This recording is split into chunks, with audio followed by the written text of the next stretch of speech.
If you've ever struggled with difficult student behaviour, you're not alone. Behaviour management is one of the greatest challenges facing teachers today, and it is one factor that can have a huge impact, both positively and negatively, on teacher wellbeing. And it's not only new teachers who can feel overwhelmed by classroom demands. Because of the ever-evolving nature of teaching, the growing diversity of students, and increased social and government pressures, teachers are constantly trying to learn different ways to manage stress, workload, and expectations. In any one class, you may have any number of diverse student needs: those who experience neglect and abuse on a daily basis, refugee students who have experienced traumatic trauma, students with special needs, students with learning difficulties, students who have anxiety and depression, students who are full-time carers, students from drug abuse situations, as well as students who come from a situation of chronic intergenerational unemployment. And despite these obvious challenges, there are basic behaviour management tools that are effective and essential for all students. And while there are many factors outside the teacher's control, what you can control is what happens in your classroom. The number one rule for effective behaviour management is to create a safe, consistent, positive, and predictable environment. And this is true whether you are in your physical classroom or conducting remote learning. And a safe, predictable environment is also vital for teacher wellbeing. I'm going to share with you some ways that you can create a positive, safe, predictable environment for your students and enhance your own wellbeing at the same time.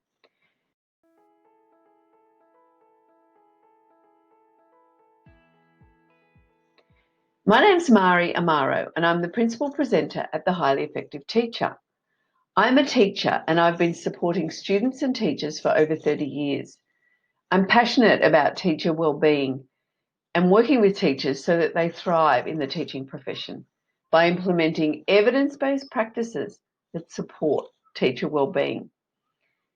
Improved teacher wellbeing means improved student wellbeing, and that then contributes to better social and academic outcomes for our students. If you'd like to learn more about teacher wellbeing, please subscribe to our channel and ring the bell so that you receive notifications of all our videos. Please feel free to write comments and questions below. I'd love to hear what you think. Safety is a basic human need. When your students feel safe physically, emotionally, and psychologically, they're able to behave appropriately, take risks, make mistakes, and progress in their learning. When students don't feel safe, however, that can be for a number of reasons. They may be being bullied, they may have a lack of connection with their peers and their teacher, they may be asked to do work that's too hard for them, they may have an unsympathetic teacher, the teacher may not provide any individual assistance, or the teacher may lack leadership in the classroom. And when students don't feel safe, student wellbeing, behaviour and learning are highly compromised. So how do you create a safe environment for your students and for yourself? Here are 9 ways to create a positive, safe learning environment that promotes appropriate behaviour and enhances wellbeing of everyone. Set class expectations. Just as you set classroom expectations at the beginning of the year or semester, plan a lesson to work on the rules for your online classroom as well.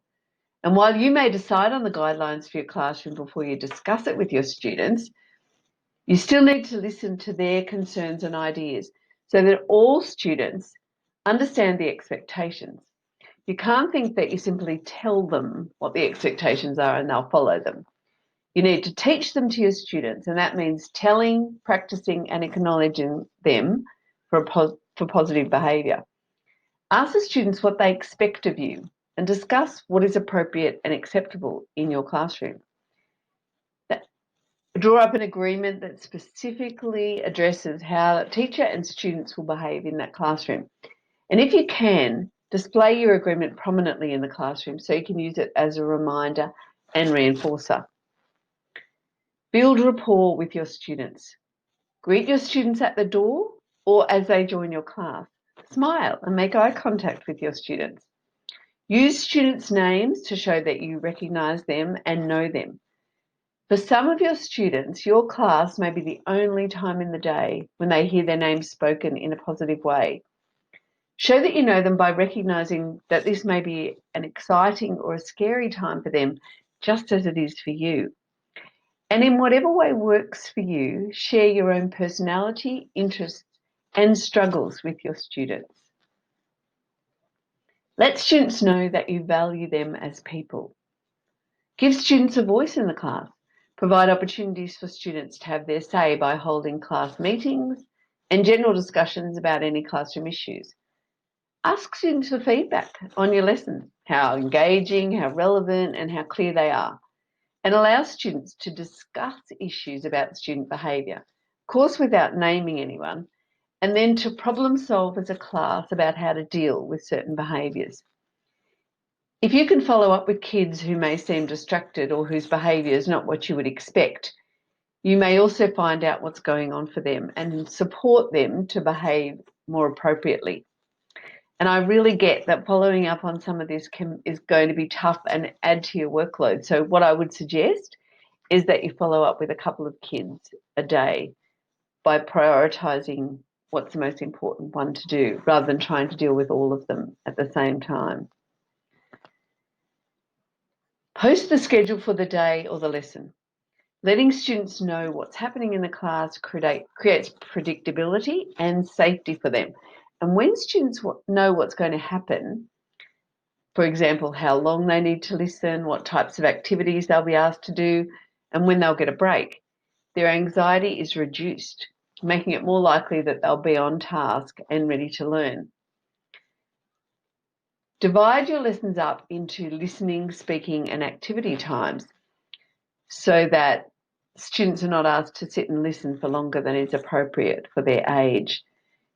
When we know that adults can only listen for approximately 20 minutes before they need a break, we know that students need breaks too. So design your lessons so that you're providing brain breaks, movement breaks, and chatting breaks, which will enhance more effective learning.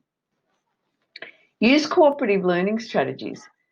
Research into positive school cultures showed that student anxiety levels are much lower in classrooms that use paired or group work rather than those that demand individual work tasks. So one of the easiest strategies to implement that will increase student engagement and reduce anxiety is think, pair, share. And you can use that from kindergarten to year 12. Wherever possible, have students discuss a concept or topic with another student before asking them to share with the whole class. The reason this works is because they get the opportunity to check their ideas with a peer, which either affirms or corrects their perceptions, and that gives them greater confidence in sharing with the whole group. Model making mistakes. When you're creating a safe, predictable learning environment, you need to show students that it's normal and perfectly okay for students to make mistakes. And the best way to do that is to model making mistakes and use it as a teachable moment. When students see or hear about mistakes that you've made, that can help them understand that everyone makes mistakes, and that's how we all learn. Share stories with your students about something that you once found hard and now that you do effortlessly, or something that you're working on right now. Teach students to respect each other. Explicitly teach your students how to interact with each other during class discussions, when they're moving around the room, when they're listening to each other, and when playing in the playground. This is part of your classroom expectations and needs to be taught, modelled, and practiced. While we don't expect students to be friends with everyone, we do expect that they treat each other with respect. Setting these boundaries for your students will help create a safe, predictable environment for all your students and for you. Even high school students need to be taught how to read, how to treat one another, how to have empathy, how to accept diversity, and manage conflict. Additionally, for students to feel safe in your classroom, they need to know that you deal effectively with bullying when it does occur, as well as by proactively teaching everyone how to get along. Be consistent, be fair, be predictable. When students know what to expect from you, they can feel safe, secure, and trusting. The way you act on a day-to-day basis is much more important than what you say. And when you show up to class prepared, calm, and excited to see them, you create the perfect environment for student success. This is backed by John Hattie's research, who often advocates that it's the teacher who is the deciding factor in the classroom. Some new teachers and experienced teachers alike can consider that it's a waste of time to put effort into class climate or building relationships and building a predictable environment. They just want to get on with the business of teaching the curriculum. But we know that it's the teacher's job to teach students, not content. Thanks for watching. Stay safe and happy teaching.